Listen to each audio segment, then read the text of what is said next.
Welcome back. My name is Brandon. Today we got a repair project to do. The customer brought me a part off one of their commercial mowers. It's broken apart and we need to fix it to get them back in business. Stick around. So this is what we've got. This was brought to me by the customer. So you can see that weld that broke off all around there. And then here's the piece that actually broke off of it. Let me open it up here and we can get a closer look. So it looks like this was welded on like that. Let's clean up some of this stuff and then we can get a better idea of what we're working with.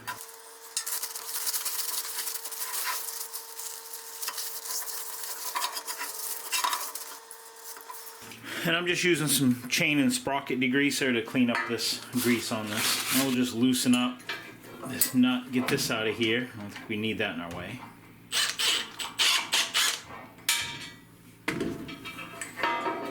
One of the things that the owner of this pointed out to me was that you can't get any weld down on the bottom here.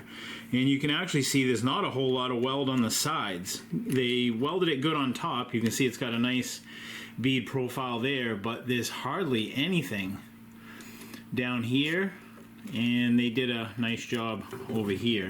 So if you look at this closely, you can see the bottom is right here. This has no weld on it at all. And the sides have a little bit.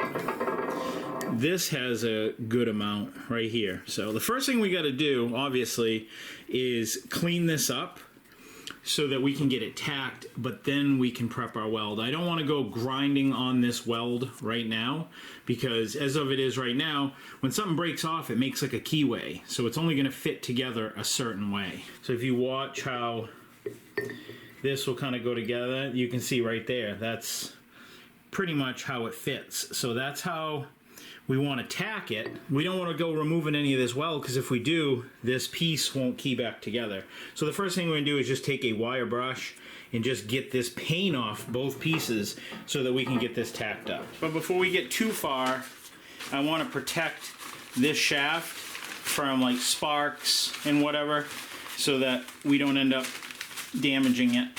So what I'm going to do is just wrap it with some paper and then just put some tape over it so the paper doesn't catch fire.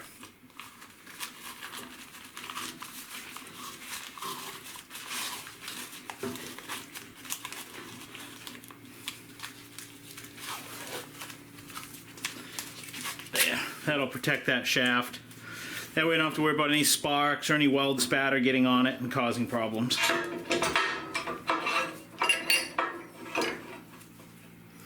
If you're wondering what this is, all this is just a piece of angle iron that I've welded a piece of flat onto, and that just works to hold round or oddball shapes to clamp it to my table.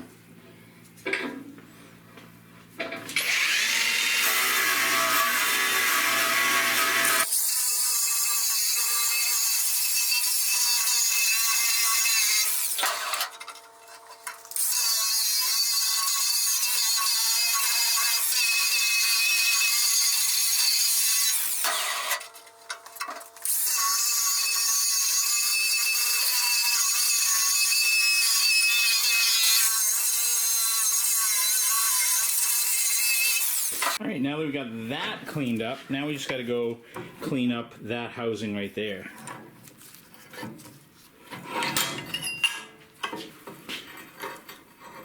That looks pretty good.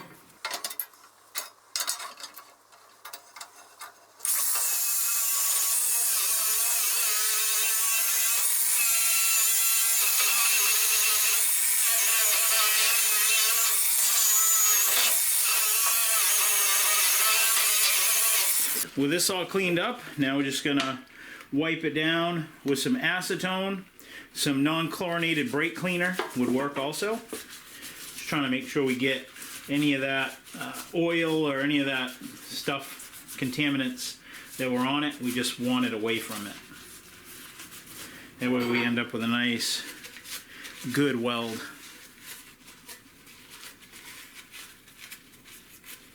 And another thing too, guys, make sure you have a dedicated metal bin for any like solvent rags or paint rags or any flammable stuff that you have in your workshop. Make sure you put it in a dedicated barrel, and I'll show you what mine looks like here in a second.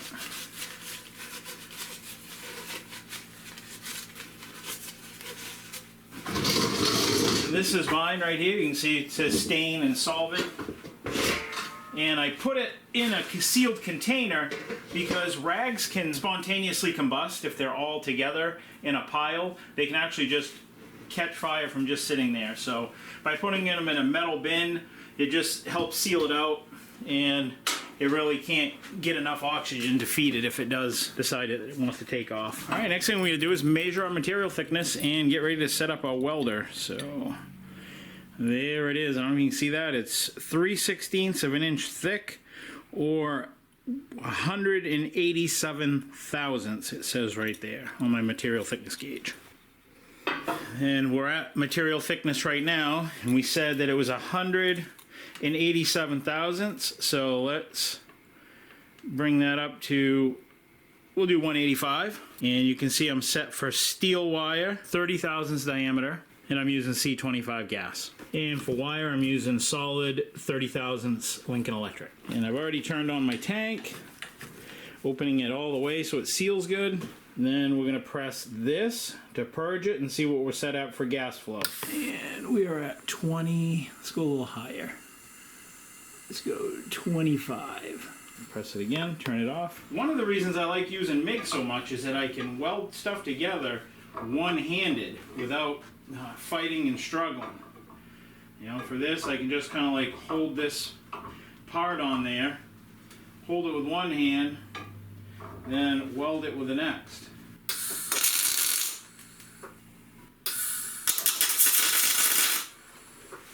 And I think that looks right. Looks how it should be. Even gap there.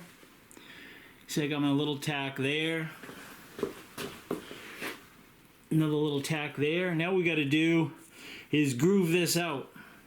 Got to get in there to give ourselves a nice place where we can get some weld on that and get full penetration. I'm going to take a carbide burr on the end of a drill and then V that out a little bit.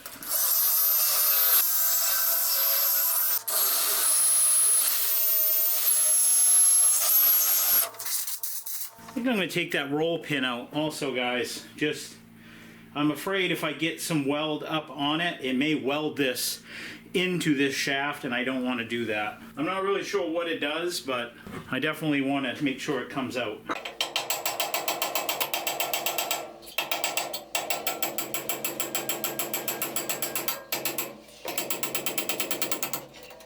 There. That way I don't have to worry about welding that hole shut. If I can do, I just can run a drill bit down through it.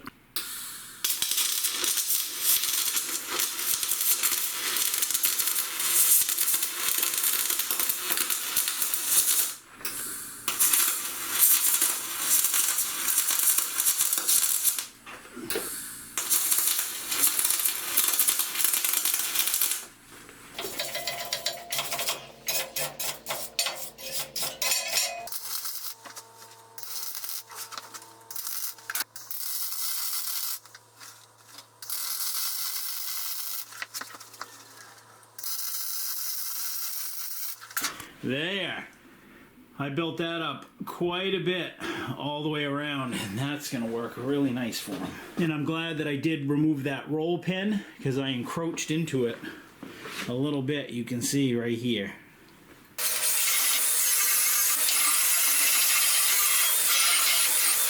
And I'll drill this out a little bit.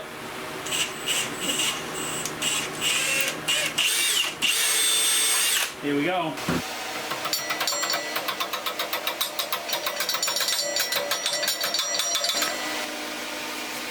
And we'll put a little bit of grease in it. There it is, guys. Not my best work, but it's definitely not going to come apart.